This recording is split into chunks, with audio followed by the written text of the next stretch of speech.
So hi! Welcome and welcome back to my YouTube channel, and for today's tutorial, ituturo ko sa inyo kung paano nga ba mag-download ng Spotify. But first, kindly subscribe to my channel and don't forget to hit the subscribe button and the bell to notify you for my new updates. And if you want to learn more, just keep on watching and let's start. So ayan guys, for today's video, para makapag-download tayo ng Spotify app, meron tayong two ways. Para sa mga Android users, pwede tayong mag-download sa Google Play Store. And para naman sa mga iOS users, pwede din nating i-download sa ating mga app stores. So ayan, i-open lang natin ang ating Google Play Store para makapag-download tayo. Then mula dito sa homepage, pumunta lang tayo sa search bar.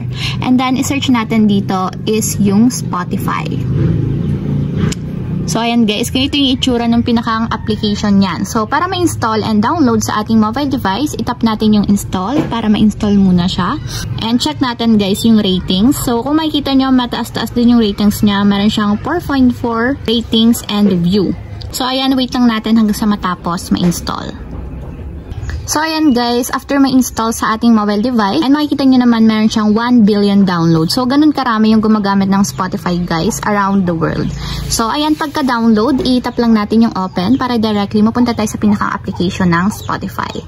So ayan guys, nakapag-download na tayo, and for more videos and tutorials about sa Spotify, maglalagay ako ng link sa description box para sa mga upcoming videos na ituturo ko.